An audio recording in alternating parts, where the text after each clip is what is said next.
Hello everyone, this is Johannes. And this is Cinema. This is Jamie. And I'm Jeff. And you are watching Board Gaming Ramblings. But today we have two very special guests from Foster the Meeple. Hello! Hello! Yes, Foster the Meeple, if you haven't checked them out, let us know a bit about yourself. Who are you? What are you doing? Why are you here? Oh, these are big life questions. Tough Who are you? What are you doing? Why are you here? We were invited here. We are Foster the Meeple. We have a YouTube channel all about board games and board gamey things. And yeah, we also do Twitch streaming and stuff like that. Yeah. Yep. That's about That's it. awesome. That's some good answers to some very big questions. Yes. Today we are doing a top 10-ish. We're going to talk to you about our top 10 innovative games. This is going to be part 1. And then after you watch this, you can jump over to the Foster the Meeple channel and see the other part of the video, which is going to have other games.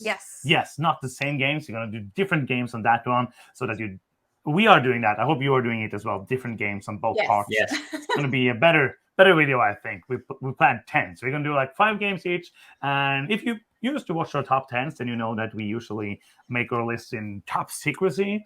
But this time we're doing like a joint list so that we have joined forces to make the ultimate list. The ultimate list of innovative games. Yes. I think before we start, like, what did you think about when we said innovative? What is that premise to you? What is important for something to be innovative? Go, small questions. I mean, it was tough because, and we want to preface it to everyone saying, obviously, we haven't played every game. And so some of the games on our list to us were really innovative. But there may be games out there that have done this before, but we just haven't experienced them. Yeah. Mm-hmm. So, yeah, I think it's just games that when we play them, we're like, oh, wow, I've never experienced this before. I've never done this thing before. Yeah, it's really hard to nail down exactly what innovative means. It's, it's a very broad kind of definition, in my opinion, especially when you put it onto board games. So really, I think a lot of these were just unique experiences, I think, for when we first played them. And to Jamie's point, some games might have already done that kind of mechanism or theme or what have you. Some of them are based on like components that we've not seen in other games and that sort of thing. Yes. So a little bit of a wide spectrum, I think, of why we consider them innovative, I guess. Definitely. Yeah, it's a great answer. And I was thinking about the same thing, like, do not hate us in the comments if you, as you said, if something like, in 1928, was this board game where they actually did this before? And we were like, I wasn't born then and didn't play that game, so I'm sorry about that. But I think it's very personal. Some, like all top lists are, of course, but something that feels very innovative to me can be very well known to someone else because I don't know. So you're saying it's a personal list? We did not use ChatGPT to make the list. Just so you know. Now I kind of want to do that though. Yeah. Yes. It would be nice to have a whole board game channel just ChatGPT stuff.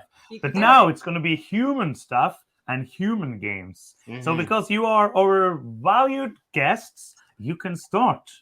Okay. Yay. Let's just start. Do you want to go first or do you want me to? No, I want you to go first. You want me to go first? Yeah. Oh my goodness, which one do I want to pick? Just pick the one on top. Okay. These are not ranked. No. That is important. Correct. They're in a pile. First up from Cosmos, we have Adventures of Robin Hood. Why we chose this one was specific to the movement mechanic that's in this. So have you guys played this yet? No. So in Adventures of Robin Hood, you have varying meeples, basically. And some of the meeples have like we call it long butts. Long butts. So they have like the meeple, but there's a long butt attached to it. And the longer the butt, the farther you can move your meeple on this board. So it's an open board, kind of like an advent calendar where you're flipping over tiles that represent locations. But you can, as you're moving, navigating through this board, you're placing these meeples next to each other to basically draw your movement line. And if you don't use the long butt meeple, you actually get to put beneficial tokens into a bag. So it actually helps you because you're not exhausted. You're not running to a different location, that sort of thing. We haven't really experienced anything like this. No. Both the movement and the advent calendar. Do you guys have advent calendars over there? Does that reference? Yes. Okay. So we've never seen that kind of like flip mechanic in terms of like locations you can go to attached to a storybook that you're kind of referencing when you're playing. So that was kind of the thought process behind that. And the game literally teaches you everything as you go. You don't need to read a rule book or anything. You open up the storybook, it reads you the story, it says, do this, save this page if you have a question about it later. Like it's been an experience. This game has been an experience that is unlike anything that we've really done before. Yeah, and I don't recommend Googling long butts. No, don't do that. Adventures of Robin Hood, but that's just the that's the in-house definition. That sounds good. Yeah, we have not played this. Have you played? This is the same? Have you played the other one? The first. It's the same designer, I think. With all my gaming knowledge, there is this. What is it called again? You're on your own. It has many expansions. It's kind of when they said like this Adventures of Robin Hood game came out. It's kind of like a new game because it is. Who's the designer again? Menzel, Michael Menzel. Michael Menzel, yeah. Yeah. He probably did the artwork as well then because he's good at that. Is it Andor? Yes, Legends of Andor. Yeah. Did you play that? I have not played it. I haven't played it. No, because I was wondering. I don't know if that's kind of similar. I do not know about that. But we haven't played this yet. And is it a campaign game, right? It's kind of like scenario based. Like okay, you scenario can play based. the same thing over and over because you can choose to be different characters. Like typically somebody's always Robin Hood, and then one game I might pick Little John, and one game I might pick Maid Marian or whoever, and it kind of changes things up a little bit. Cool. Yeah. Okay, based on your description, it sounds really unique, like especially with the long butts. Yes. I don't want to dig in, but I really wanted to pull one out to show you because now I feel like you need to see it. But you just got to Google it now. How long is the butt? Like that is like how long is it? Is it like really long butt or it's that long? That's a long butt. If you're using the really long butt one, I mean some are like this, some are like this, some are medium butts, all different size butts. I want to try this game. So it's probably in prototype form. It was called like just the Adventures of Long Butts. Yes. And then they were thinking like that theme might not be the best. Let's make something that's more available to people. I actually think that's dead on accurate. I think that's exactly what happened. So do you have a game? Yes, I do have a game.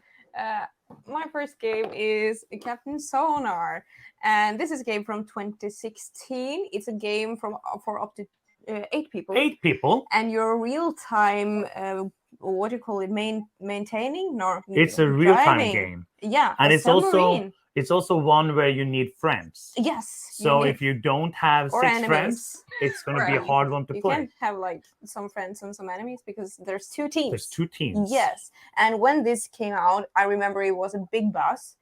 Not big butt, but big buzz. Yeah. Because it was so unique and it was hard to get to play it, but the experience was very unlike a board game, really.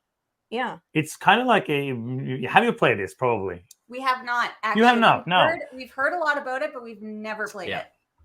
It's one that we haven't played it for many years. So it's going to be like we're going to play it for Keep or Call, but I would like to play it with 8 because that is the amount of people that you should be playing it with. Do you remember when we tried playing it just the 2 of us? Did we play Captain Sonar with 2 people? Yes, we did. It was horrible. I don't know why. It's a trap. We would try that. Yes. Do not do that. Ideal at 8, so we played it at 2. Yeah. Yes, 2 is the best. We can do 8. No, but it's very unique in the fact like it was the first team-based game that we played. It was not like fully co-op. It was like team-based, and it's also asymmetrical because all the different people on like there's 4 different roles, and each of them have like very distinct things they need to focus on and keep track on. Yes. And it's real time as well, so it's kind of very stressful. Yes. You don't only need 8 people. You need 8 people who like being stressed out and like real time games. So like that group is very hard to find. And it also is deduction because what you're trying to do is you're trying to locate the other people's submarine and bomb it or something. It was very nice. Bomb them with fire. Yes. It is kind of, I would think somebody played Battleship. Oh, yeah. And we're like, how can we do this real time and not as boring? And not as boring. Yeah. Yes. I think that was the game. Behind the scenes combo. Yeah. Yes. Love it. Cool. Do you have another game? We do, Jeff. Which one would you like? That one. This one? Yep. All right. Our next game is going to be Fog of Love. So for anybody who hasn't played this, it's like a simulation RPG of a relationship. It gives you a scenario and you act out the scenario based on a character that you're building. So you're going to get an occupation, you're going to get some traits, you're going to get all of these different things. And you have to make decisions to go through your relationship and try to make your relationship survive. But the most important thing is you're not acting as yourself. You're acting as the character. Needless to say, Jeff and I played, and it was, I can't remember, you were like an actor. I was all in on you, and you were not all in on me. No, I'm just a free spirit. I'm going to do whatever I want to do. I was an insecure actor or something like that. Yeah. But like, it's so unique because you really have to like put yourself in this relationship. And it can be really difficult for people to like separate themselves from their own relationship. So like we were even saying like next time Jeff has to play as the girl, I'll play as the boy. And then because then you can separate yourself a little bit. But yeah, it was a really unique like amalgamation of RPG and board game. Yeah. It's been done, I think, in the past, but like this one felt kind of feels like a life simulator. Yeah, that's a good way of putting it. It really felt like you were actually just living some other person's life and trying to make that work. And it was really unique. Yeah. And I really enjoyed that it took some of our favorite elements of like RPG-esque games and added a little bit of a board game to it, like with cards and a little bit of board play. There's not a ton of board play, but a little bit.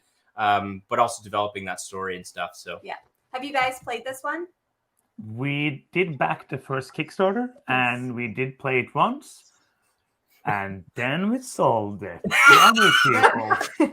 I feel like it goes one way or the other with people. Yes. Before we played this, a lot of people were like, "You're either going to have an amazing time or a terrible time." Yeah. Yes. There doesn't seem to be any gray area with this game. You either love it or you hate it. Yeah. So 100%. But I think like that speaks to how unique it is and how innovative it is, because it really pushes some boundaries. And when I played it, I felt like, oh, I have to think about as like a Sims game, because I make a sim and it's not me, and I can kind of relate to that. And you kind of have these wacky things in this game as well, like you maybe give away a very over-the-top gift that doesn't like reflect to your partner at all, and that falls completely flat, and you can kind of laugh about it, but it's a weird board game. It's a very weird board game. Very weird. And also you cannot put these characters in the pool and take away the ladder as you do in Sims. Too bad. That's why I sold it. Yeah. Yes. Yeah, it's hard to also remove your own defaults and biases when decisions come up and you have to like be the person you're supposed to be. Like I found myself being like, well, I would do this, and I'm like, wait, but I'm not me here. It's really unique in that ability of like making you check yourself and being like, nope, that's my default. I wouldn't default in this situation to this. Yeah, check yourself before you wreck yourself. Yeah. That's the theme of this. But yeah, absolutely. We were thinking about this as well when we were thinking about innovative games. But we ended up choosing other games, which you guys see now. Next game, great transition. This is a game, and it's a new one. What is this game all about? It's the Deal with the Devil. This is it was released at Spiel in 2022. Yes. And it's a asymmetrical 4-player game where you're playing as one person is the devil, 2 persons is like the mortals, and the 4th person is the cultist, thank you. And you all have different goals, and you're basically trading, but it's secret. So you have like an app for it as well to make it work. So it is like combining some like little basic Euro stuff with some deduction and negotiation, but it is a very secretive negotiation. It's weird. It is a game that takes about like 2 to 3 hours to play, and if somebody does one mistake halfway through the game, it's done. Like the whole game is then going to be done. So we played this at a con, And I was sitting there super stressed out that somebody was going to come over and say, "Oh, why do you have that thing over there?" And be like, "Yep, that's that game. Thank you so much for ruining my day." But this is one that we ended up keeping it because it's so different and so unique. But it's at the edge of, for me, to be too much work for what I get back. Yes. Because it is a heavier game and it's kind of hard to get to play it. Have you played it? We own it. We have not played it yet. I'm really excited to play it. Yeah, we got a rundown of that game at a convention as well. Yeah, PAX. And we've talked to some friends in this space that have played it and adored it. Another game that I think is very much like love it or hate it kind of deal. And group dependent. Like it's going to be totally dependent on you too. Yeah. I'm really excited to play it, but I do have similar concerns that you just alluded to. Like, you know, playing a game for 2 to 3 hours and it kind of like can get ruined at any moment. Just adds to the that stress level for me. Yes. I don't know, but yeah. If somebody asks the wrong question, like there's even like at the back of the rule book, there's like a page of questions you cannot ask. Yes. Yeah. Because if you do, then somebody's going to know who you are. So it's kind of like I teach all the rules in our group, and it's so hard with a game. You cannot really ask questions after the game begins. Right. Because I do like a full rule teach, and then people are going to have questions, but they're going to be like, do you understand everything? Yeah. Because we cannot start before you understand every single little thing. And it's hard enough to get like exactly those 4 people who will enjoy this kind of game. And but it's absolutely innovative, so it fits the list. 100%. Yeah, that's a great pick. I'm excited to try that one. All right, what am I gonna grab? I'm gonna do this one. I think. Yeah. You would rather me talk about this because you've never played it. Next up for us is Twilight Struggle. I'll put it up here so you can see it. Yeah. From GMT. From GMT. I just started playing this game not long ago. Jamie has not played it, in full transparency. I know that I'll love it. This is a full me pick. I only started playing this 4 or 5 months ago. And why it's unique to me is the first time outside of like other coin games that we've since played that used the cards where you could use it as an event or as actions. So in Twilight Struggle, it's a 2-player only game. Basically, one person is playing as the USSR, the other person is playing as America, and basically you're just trying to take over the map with influence and all of these things. But the core mechanic of this game is card play. And so each card will either have an event associated with it that you can play as an event. So it might say, you know, do this sort of action on your turn, or you can use that card for influence points. Each card has like 1 to 4, I think, in terms of actual actions you can take, which might be like roll some dice to do a coup or what have you. It's the first game that had that kind of dynamic with the card play, and I just absolutely fell in love with it. Might be one of my favorite games.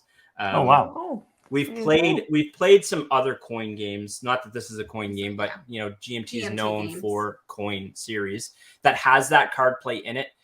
You could probably replace this for us with like a game like Cuba Libre, which we've fallen in love with as well, which has that as well. But I think Twilight Struggle was one of the first 2-player games that really brought that kind of card play out. So why I wanted to put it on the list. That's cool. It's one we haven't played. No, we haven't. It's one that I wanted to play because it was kind of like high on BGG for a long time and we started out gaming. But it's also one that I'm not sure if I will like, and I'm pretty sure you will not like. Yeah, that isn't usually my cup of tea, but have we played Cuba Libre? No, we have played like the smallest game has kind of like the same thing. The 13 days, the Cuba Missile Crisis. Yes, because I recognize some of the mechanisms that you described, and I really enjoyed that one. But it's not my genre of games. Totally fair. Yeah, I honestly didn't think it was mine either until we started playing Cuba Libre. And I never thought that I would like a game like that, but here we are. Yeah. But are those the Cuba Libre and the coin games? Those are multiplayer games as well, right? Yeah. You can play them with more people. Yeah, you technically, like Cuba, you can play with less than 4, but there's 4 factions. So if you play with less than 4, usually one person plays as multiple. So and there's a solo variant and everything too. Yeah. Yeah. Awesome. Next game for us is a game that we don't own anymore. It's here. Oh yeah. Oh, it's there. It's Invisible. It's there. I might edit it in. Oh, I should have just edited it in. Yes. Yes, we own it. We totally have it here. Yes. Somewhere. Do you see it again? You don't. Yes. So I don't Have you know. played it? Yes. It's so much fun. No, we actually culled it, but it was like when we made this list, it could not really not be here, and it is Hanabi. Tiny little card game. It's like we were thinking, what is innovative and what is more? It's like a co-op card game, which I don't think there was like many of those before Hanabi. I don't know. As we said before, haven't played all games. Don't say like 1928 there was this game because we haven't played it. But this one, it's we have played it. And then like a co-op game, and then it's like when you teach people this and you say like, oh, by the way, you don't get to see your own cards. And people will be like, what? Maybe not now because it's happened afterwards, but when this came out and when we played it, we were like, oh wow, this is so different because of that. And I have to play the cards from my hand, but I don't know what the card is before I actually play the card. And usually I play the wrong card, but then sometimes I play the right card and I'm happy and I get to watch some fireworks. I think the theme is, I don't know, because we don't do theme. We just play games, but yeah, it's Hanabi. It's a game that have been with us for a long time before we called it. So I'm kind of sad now that we don't have it here because it's a great game. No, you're not really sad, are you? Because you probably would have forgotten that it existed.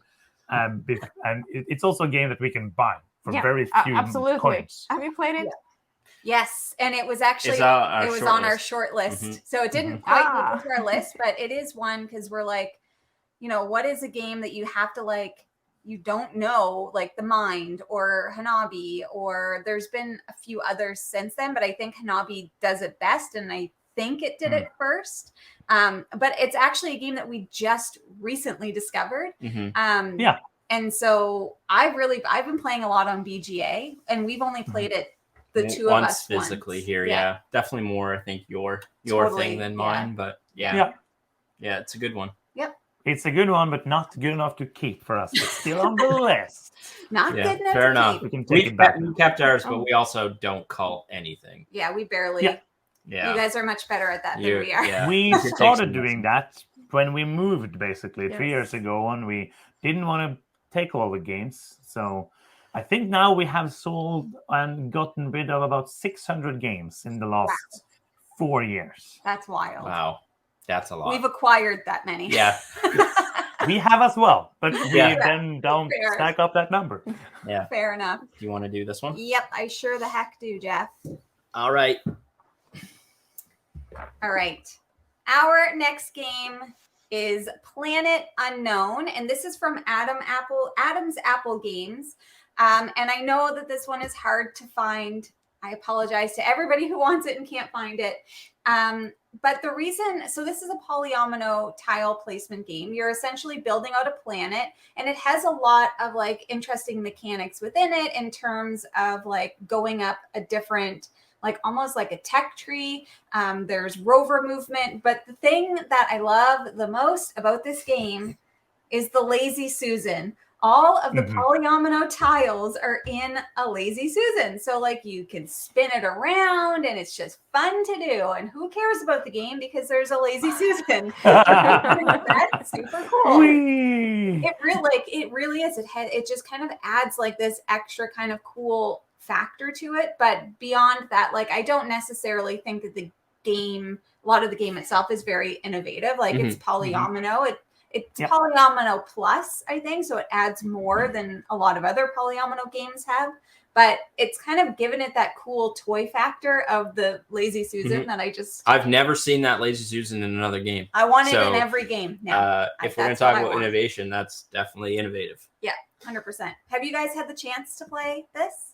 No, I really want to play it. It looks so good, and I've heard so much about the Lazy Susan.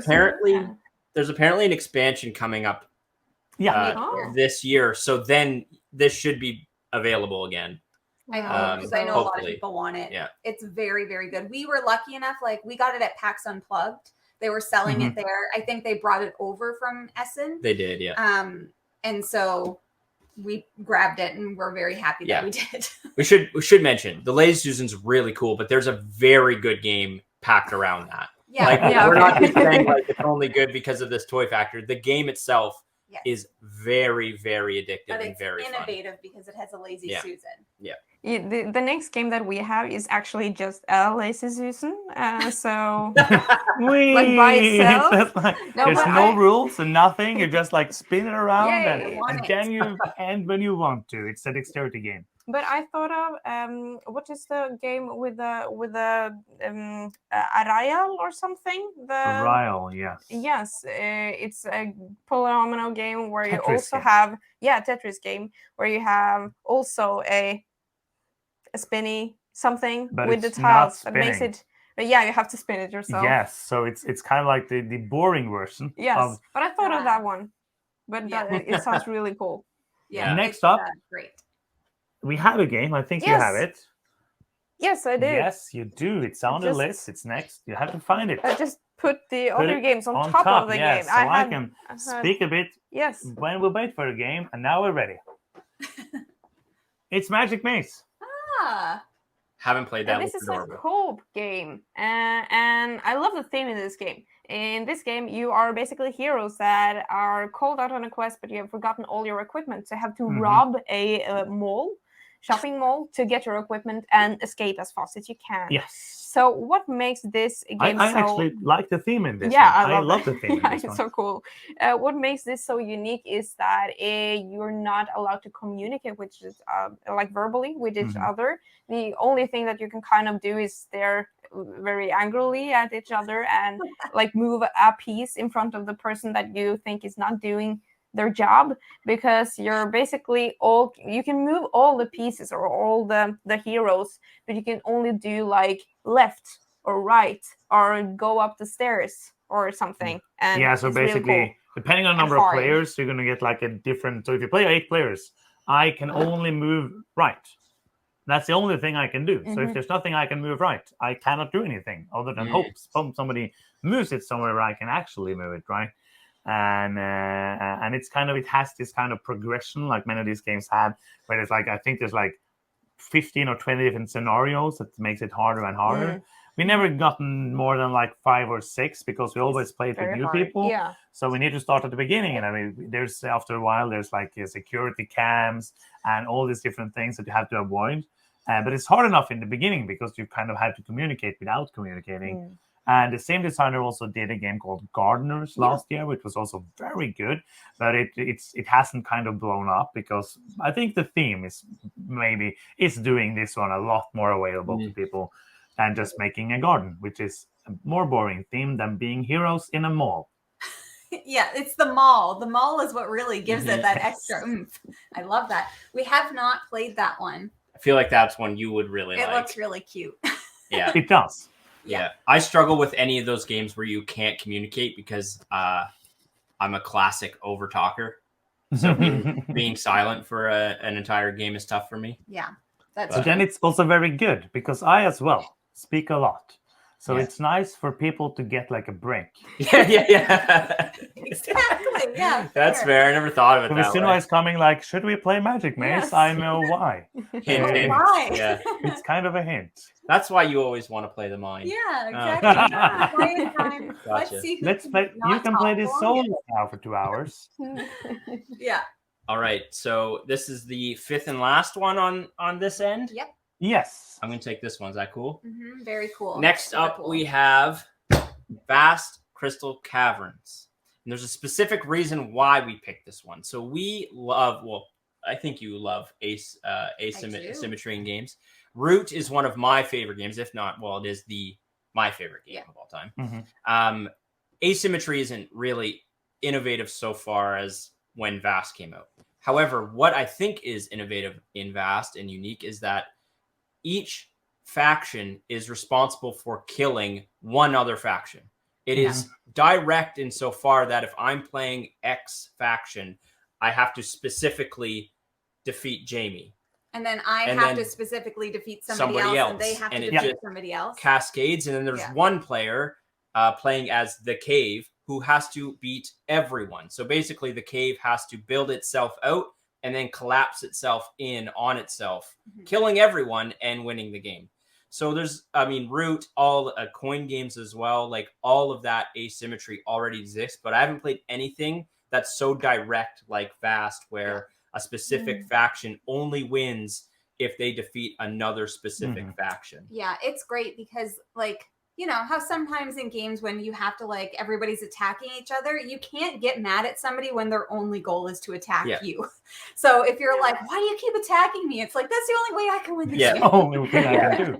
Yeah, it does remove some of that table talk, like in a game like Root, where it's like, hey, don't look at me, like I'm good. You should be focusing over here because they're about to win. Only looking at it's like, no, I'm only looking at you. Yeah. And it's like this really cool like race around the caves to get away from the people that you, or the person that you know is trying to attack you. Yeah. And it's just like, it's such a unique game experience that we've fallen completely in love with. We love this. They've done like an additional one called Mysterious Manor, which is like different theme, like a haunted house. But this was the first one and the only one we've played so far, and just very, very much enjoy it. It's so like mean, but like one-on-one mean. Yeah, it is just great because the cave character is literally just trying to crush you all. Yeah. And the cave will start like crumbling around you, and then you're at a point where like, we got to get out of the cave. Yeah. But I got to kill that dragon first. Yeah. Yeah, it's great. Yeah. I remember so well when this came out. Like for me, like the special thing was the fact it was so fun for me that you could play the cave. That was like the point was like, oh, I want to be a cave. That's something I've never been before in my life. I've been goblins and dragons and heroes and stuff, but a cave, that's something that would be nice. Yeah. So we haven't played this, but I think we only played it 2-player. Yes. Because we borrowed it from a friend and we played it, and that is kind of like maybe 7-8 years ago. Yes. I don't probably the year it came out. I don't remember the year. Right. Time is going super fast. So I was like, 7 years. It can't be that old. But then I'm old and everything happens too fast. But yeah. So I liked it, but it's not kind of in our genre, I would say. No, and it especially wasn't that when we played it, because I have evolved as a gamer and I tolerate that more now. But I think like that sounds like a game that shines more at, for example, 4 players than only the 3 we played. 100%. We've played it at 4 and we played it at 5. Yeah. Because there's a 5th character that can get added in at a 5-player game that's kind of just looking out for themselves, which is really cool. The thief. But I would not want to play this at anything less than 4. Yeah, I agree. Because you get the full. These games are all dependent on, I think, a full player count. Yeah. You know, it's similar to a game like Root. You can play Root at 2-player, but you're not going to get the full experience. Yeah. Same as Vast. You're really wanting all of those different faction interactions in order to fully experience the game, for sure. That makes sense. Yeah. So we have one more game. Yes. But before that, we have to tell you something. Don't take it up yet. I have to say the thing, and it's not that one. That's the wrong game. It's the next one on the list. Oh, thank you. Yes, but before we say any of that, if you have enjoyed this video, which is soon done, that you can help us out and also jump over to the other video and check that out and do the same thing for Foster the Meeple. And the thing you can do is help us out by giving us a victory point, because we love victory points. And you might be asking, how do you get the victory point? Well, Sunniva is here with a tutorial. You get give us victory points when we get a subscriber down here. So you can click that subscribe button, go over to Foster the Meeple and do the same for them. Thing, if you haven't already. Makes us very happy. Thank you. We like that. And now we have the last. You have it. I have it. Yes. Yes, I do. That's why you took the wrong one. I have confused. A game now, and then we're going to jump over to the other channel and do the other games. And the last one for us this time is Lock. This is kind of the only box that we have left, because we were hoarding them, and then we were like, we're never going to play this again. So then we started not hoarding them, because we don't need 16 of these boxes. And this is Unlock, the escape room game series. We are huge fans of escape rooms. We play many escape rooms. We have almost played 200 escape rooms, so we do like them. Wow. And we also like escape room board games. We play most of them. Some of them are good, some of them are okay, and some of them are bad. Our favorite, that's a very weird thing to say. It's like a review of all escape room games. I don't know why I did that, but now you have it. There you go. Unlock is my favorite and your it's favorite. the best. It's for us, it's the Yes. best. And I think the reason is they managed to do, and that's like the innovative part. We haven't really talked about why things are innovative, have we? No, but But you hopefully the have same reasons understood. that you did. No, but yeah, with all the Yes. other games, I Oh, was yeah, thinking yeah. about that. But No, yes, we have Oh, tried we to have. do that. I Yes. don't remember because it happened 5 minutes ago, and that's longer than my memory is. Unlock, back to that game. It has the app and the cards, and they managed to do that in so many different ways. Every time we play an Unlock scenario, there's something new. There's something that's going to be like, wow, they did that. Or there's going to be sometimes, there's scenarios we played where I just started laughing out loud because something was so cool. And they managed to do all these different things in a way that still manages to kind of make it feel like an escape room.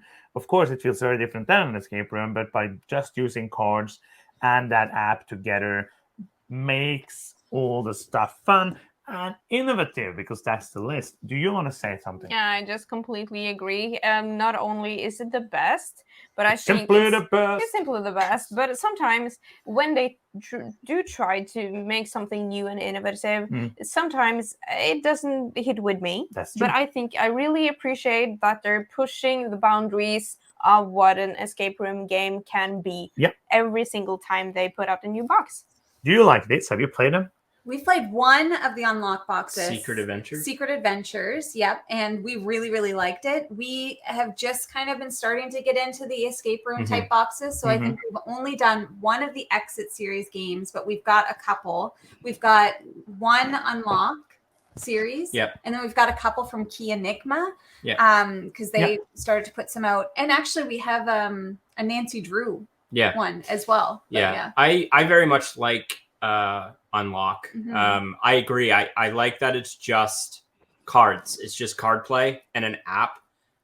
Whereas, with the Exit series, it's like you gotta we played one where you had to dip it in water and all of these crazy things. It's just a completely different experience, really. Yeah. Yes. I think I prefer the Unlock system where it's just some card play and an app, and it makes it easier, more accessible. Or at least the one we did. Yeah, at least the one we did. Yeah, for sure. I feel if you want to play the good Exit games, go and play the first ones, because they have progressively gotten worse. Right. Fair enough. Most of the time, I think they're making too many. That is my.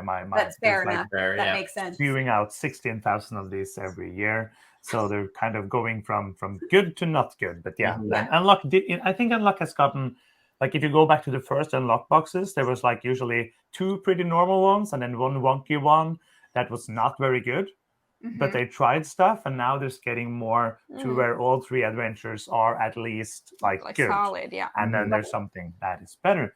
But that's the end of this first part. That's 10 games, no crossovers so far. And that is cool because it's always nice to speak to people who have similar but different tastes, so that you get some games that you haven't thought about or some games that wouldn't fit on our list.